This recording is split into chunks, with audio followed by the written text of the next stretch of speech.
Hello everyone, welcome to our YouTube channel.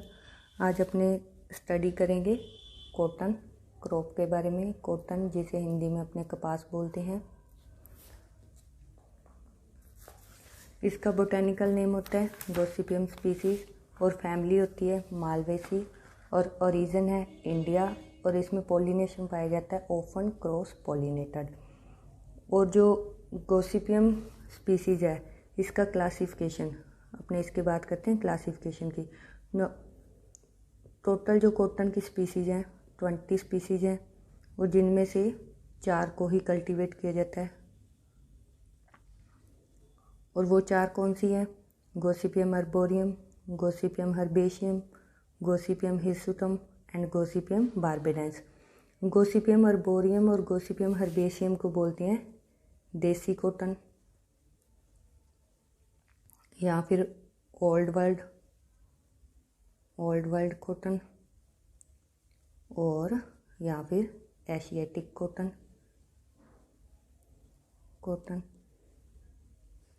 जो Gossypium hirsutum है और गॉसिपियम बारबेडेंस है इनको बोलते हैं अमेरिकन कॉटन, या फिर इजिप्टियन और यहाँ बोलते हैं सी आइसलैंड कॉटन। और जो गॉसिपियम अर्बोरियम और गॉसिपियम हर्बेशियम है इनमें जो क्रोमोसोम नंबर होते हैं 2 and 26 होते हैं। और ये कौन सी क्रॉप है? डिप्लॉयड, ये डिप्लॉयड है। और जो गॉसिपियम हिर्सुटम और गॉसिपियम बारबेडेंस है इनमें 2 and 52 होते हैं क्रोमोसोम नंबर और ये टेट्राप्लॉयड है, टेट्राप्लॉयड। अगर अपने अब बात करते हैं इनकी प्लांट हाइट और फाइबर लेंथ की।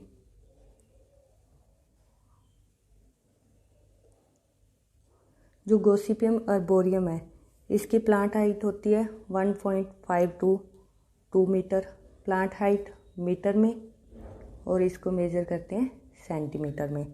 और इसकी जो फाइबर लेंथ होती है 1.252 सेंटीमीटर।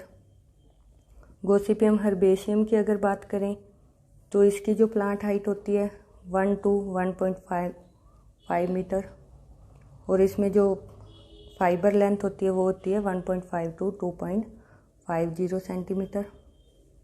अब बात करते हैं गॉसिपियम हिर्सुटम की। गॉसिपियम हिर्सुटम है जो इसकी प्लांट हाइट होती है 1.5 मीटर और इसकी जो फाइबर की लेंथ होती है 1.8 to 3.0 सेंटीमीटर। जो गॉसिपियम बारबेडेंस है इसकी प्लांट हाइट भी 1.5 मीटर होती है पर इसकी जो फाइबर की लेंथ है वो सबसे अधिक होती है 5.0 सेंटीमीटर। जो इंडिया है ना वो ओनली ऐसी कंट्री है, केवल इंडिया ही ऐसी कंट्री है जिसमें इन चारों स्पीसीज को ग्रो किया जाता है हाइब्रिड के साथ इन चारों स्पीसीज को ग्रो किया जाता है। इसके जो एरिया का परसेंटेज है, जो गॉसिपियम अर्बोरियम है वो तो टोटल एरिया का 16% और गॉसिपियम हर्बेशियम 8% और गॉसिपियम हिर्सुटम है 36% और गॉसिपियम बारबेडेंस है वो है 0.2% और हाइब्रिड को 40% एरिया पे ग्रो किया जाता है। इनका जो एरिया है अपने इंडिया में जो टोटल एरिया है जिसमें कॉटन की सोइंग की जाती है उस एरिया में से ये परसेंटेज है जिन एरिया पे ये 5 स्पीसीज को ग्रो किया जाता है। 4 स्पीसीज ये हो गई और हाइब्रिड कॉटन हो गई। अब अपने बात करते हैं ब्रांचेज की।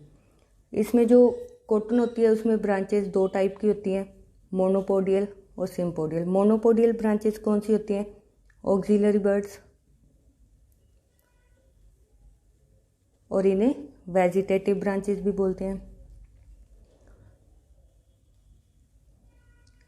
ब्रांचेज जब कॉटन को ग्रो किया जाता है इसमें जो मेन स्टेम का डेवलपमेंट होता है उसे बोलते हैं मोनोपोडियल। जो सिम्पोडियल होती है इसे रिप्रोडक्टिव ब्रांचेज भी कहा जाता है। ये ब्रांचेज जो होती हैं प्लांट के साइड में निकलती हैं जहाँ पे रिप्रोडक्शन होता है, फ्रूट बनते हैं और अपने को प्रोडक्शन मिलता है। और जो मेन स्टेम है इसे बोल देते हैं मोनोपोडियल। मोनोपोडियल, और जो सब ब्रांचेज हैं जो साइड में निकलती हैं उसे बोल देते हैं सिम्पोडियल। जो कॉटन होती है उसमें टैप रूट सिस्टम पाया जाता है, टैप रूट सिस्टम। और कॉटन की जो क्रॉप है known as white gold. Cotton को सफ़ेद सोना भी कहा जाता है, कॉटन क्रॉप को सफ़ेद सोना भी कहा जाता है। इसमें जो अपने बात करें ना पोलिनेशन, इसमें जो पोलिनेशन है वो बी के द्वारा मधुमक्खियों से होता है, मधुमक्खियों से होता है। अब अपने इससे बात करते हैं कॉटन का जो प्लांट है डे न्यूट्रल प्लांट है, डे न्यूट्रल प्लांट है। डे न्यूट्रल बोलते हैं, इस पे लाइट का कोई भी इफेक्ट नहीं होता है। अब जो कॉटन में लिंट परसेंट होता है, लिंट जिसे रेशा बोलते हैं, वो 33% होता है। और जो फाइबर की, इसके फाइबर मैच्योरिटी को अपने मेज़र करते हैं एरिलोमीटर से, और जो फाइबर की थिकनेस है उसे नेपीनेस से। और जो कॉटन सीड केक होता है, कॉटन के जो सीड्स होते हैं उनकी जो खली बनती है उसमें नाइट्रोजन होता है 6%, फॉस्फोरस होता है 3% और पोटेशियम होता है 2%। इसका यूज़ लाइव स्टॉक फूड में किया जाता है।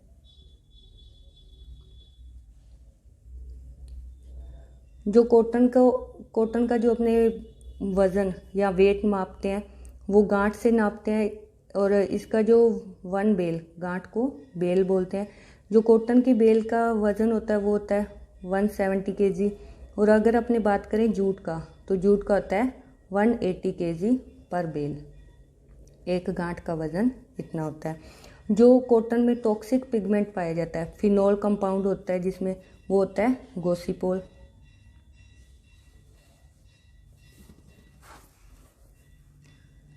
गोसिपोल बोलते हैं उसे। अब जो अपने बात करते हैं कॉटन जो है वो सेंसिटिव है किसके लिए, 2,4-D और ग्लाइफोस्फेट। इसमें जो अपने हर्बिसाइड का यूज़ करते हैं उसमें 2,4-D का यूज़ नहीं किया जाता। जो कॉटन के सीड्स होते हैं उसमें ऑयल परसेंट कितना होता है, 14.5 to 25.5%, और गिनिंग परसेंट होता है 30 to 35%। गिनिंग क्या होती है, separation of cotton, separation of cotton. जो अपने कॉटन को जो अपने लोकल लैंग्वेज है उसमें बोल देते हैं, कॉटन की चुनाई करते हैं उसे बोलते हैं गिनिंग, सेपरेशन ऑफ कॉटन। तो जो अपीयरेंस ऑफ फ्लावर बड, इसमें जो फ्लावर बड का आना होता है उसे तो स्क्वायर बोलते हैं। जो फ्रूट होता है उसे बॉल या फिर कैप्सूल बोलते हैं। इसमें दो टर्म होती हैं, कॉटन से रिलेटेड दो टर्म होती हैं, सीड कॉटन और कॉटन सीड।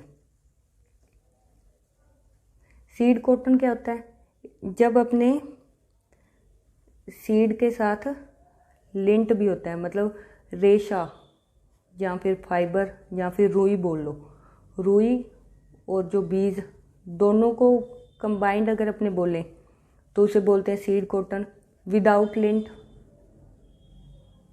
रुई को हटाने के बाद जो अकेला सीड बचता है उसे बोलते हैं कॉटन सीड। और अब अपने बात करते हैं इसमें जो जर्मिनेशन होता है, जर्मिनेशन एपीजियल होता है, एपीजियल टाइप जर्मिनेशन होता है। अब अपने अगर इसकी बात करें एरिया एंड डिस्ट्रीब्यूशन की, तो इंडिया में जो अपने बात करते हैं, इंडिया में तो फर्स्ट है एरिया और प्रोडक्शन में महाराष्ट्र है, फर्स्ट एरिया और प्रोडक्शन में। अगर अपने वर्ल्ड की बात करें तो इंडिया फर्स्ट है, इंडिया फर्स्ट। और अगर अपने राजस्थान की बात करें तो हनुमानगढ़ डिस्ट्रिक्ट में सबसे ज़्यादा प्रोडक्शन होता है और सबसे ज़्यादा ग्रो होता है, कॉटन को सबसे ज़्यादा ग्रो किया जाता है। अब अपने बात करते हैं क्लाइमेट की, तो वार्म सीजन क्रॉप है, गर्म सीजन की क्रॉप है। इसके लिए जो मिनिमम टेम्परेचर है, मिनिमम टेम्परेचर चाहिए होता है 16 डिग्री सेंटीग्रेड सीड जर्मिनेशन के लिए, सीड जर्मिनेशन के लिए। और वेजिटेटिव ग्रोथ के लिए 21 to 27 डिग्री सेंटीग्रेड। अब हम बात करते हैं सूटेबल सॉइल, कॉटन के लिए जो सॉइल सूटेबल होती है उसकी बात करते हैं। ब्लैक सॉइल है जो वो कॉटन के लिए सूटेबल होती है, और ब्लैक सॉइल को कॉटन सॉइल भी कहते हैं। Fertile soil with good moisture holding capacity, moisture holding capacity अच्छी होनी चाहिए, और फर्टाइल सॉइल होती है वो सूटेबल होती है। और सॉइल का पीएच कितना रिक्वायरमेंट होता है, पीएच 5.5 to 8.5 पीएच। और सीड रेट, अब हम बात करते हैं सीड रेट की। जो देसी कॉटन होती है उसके लिए तो 10 to 18 kg per hectare seed require होता है, और अमेरिकन कॉटन के लिए 15 to 25 kg per hectare, hybrid cotton के लिए 2 to 3 kg पर हेक्टेयर। और बीटी कॉटन की अपने बात करें तो बीटी कॉटन के लिए 1 to 1.5 kg per hectare seed required होता है सोइंग के लिए। अब अपने बात करते हैं बीटी कॉटन की। बीटी कॉटन का डेवलपमेंट कैसे हुआ था? बीटी कॉटन डेवलप की गई है बायोटेक्नोलॉजी से, डेवलप्ड बाय बायोटेक्नोलॉजी टेक्नोलॉजी। और बीटी कॉटन जो अपने इंडिया का टोटल कॉटन ग्रोइंग एरिया है उसमें से 95% एरिया पर बीटी कॉटन को ग्रो किया जाता है। और बीटी अपने कॉटन ग्रोइंग एरिया कितना है इंडिया का? 12.6 मिलियन हेक्टेयर। 12.6 मिलियन हेक्टेयर का जो 95% एरिया है उस पर बीटी कॉटन को ही सोइंग की जाती है। और बीटी कॉटन में जीन को इंसर्ट करके, मतलब ये बीटी कॉटन है वो ट्रांसजेनिक क्रॉप है, इसमें कौन सा जीन इंसर्ट किया था?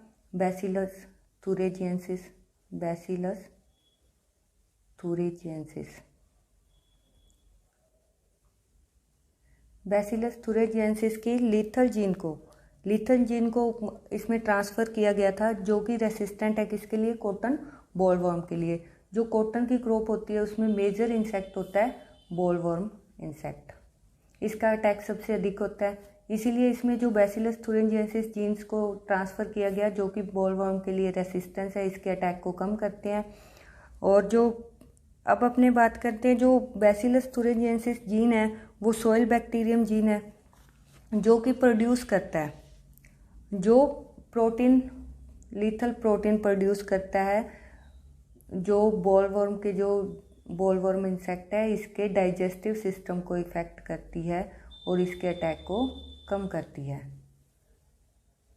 डाइजेस्टिव सिस्टम को अफेक्ट करके इसके अटैक को कम करती है। अब जो फर्स्ट जनरेशन है ट्रांसजेनिक क्रॉप है, जो बीटी क्रॉप है, उनकी जो फर्स्ट जनरेशन में कौन कौन सी क्रॉप थी?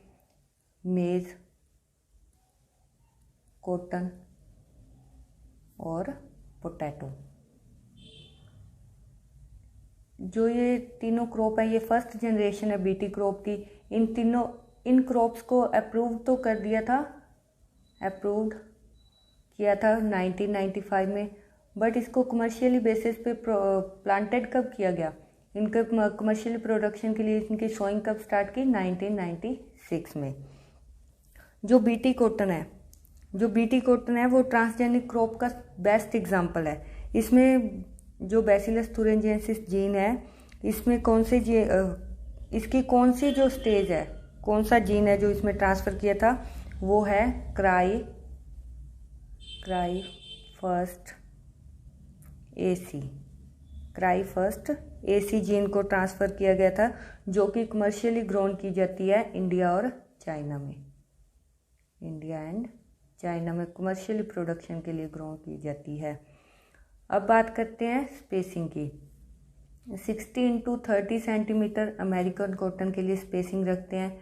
फर्स्ट है जो रो टू रो है and second plant to plant है।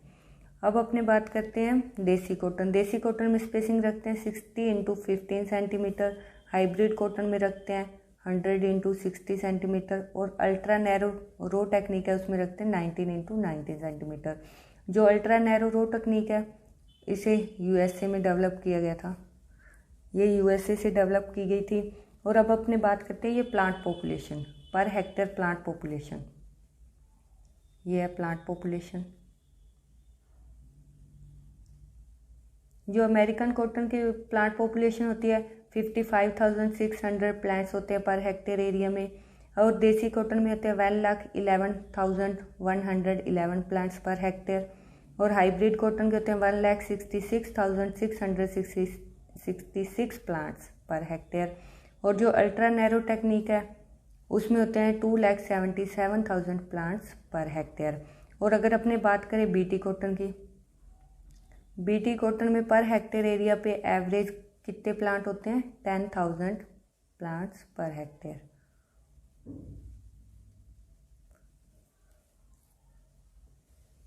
अब हम बात करते हैं सोइंग टाइम। कॉटन के लिए जो सोइंग टाइम होता है, नॉर्थ इंडिया में इसका टाइम होता है फर्स्ट फोर्टनाइट ऑफ मई, मई के पहले 15 दिन। और सेंट्रल इंडिया में जून टू जुलाई में इसकी सोइंग की जाती है। और तमिलनाडु में सितंबर अक्टूबर मंथ में इसकी सोइंग की जाती है। अब हम बात करते हैं वैरायटीज़ की। वैरायटीज़ में लोहित, पिरनार, दिग्विजय और संजय, ये वैरायटीज़ हैं देसी कॉटन की। देसी कॉटन या फिर ओल्ड वर्ल्ड कॉटन बोल देते हैं जिसको। इसमें जो लोहित और पिरनार है, ये कौन सी है? गोसिपियम अर्बोरियम की, गोसिपियम अर्बोरियम।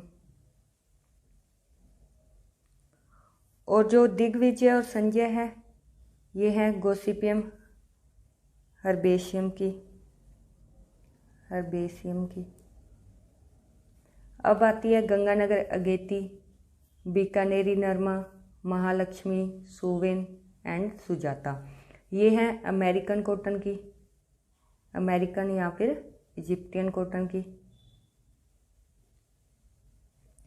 जो गंगानगर अगेती, बीकानेरी नरमा और महालक्ष्मी है, ये तीनों वैरायटी हैं गोसिपियम हिर्सुटम की, गोसिपियम हिर्सुटम।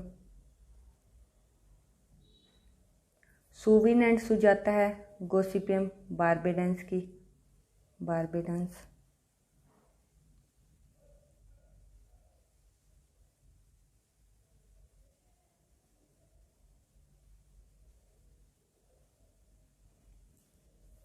और जो MCU 5 वैरायटी है, ये कौन सी है? ये है तो गोसिपियम हिर्सुटम की ही, ये extra long staple variety, extra long staple variety.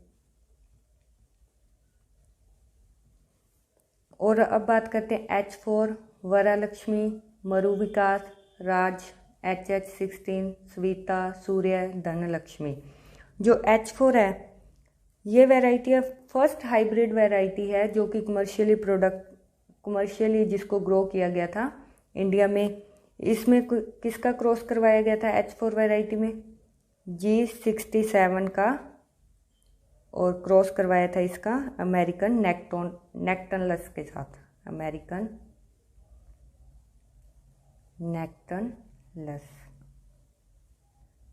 इसका क्रॉस करवाया गया था। और इसको डेवलप किया था डॉक्टर CT पटेल ने 1970 में। और अब अपने बात करते हैं वरलक्ष्मी।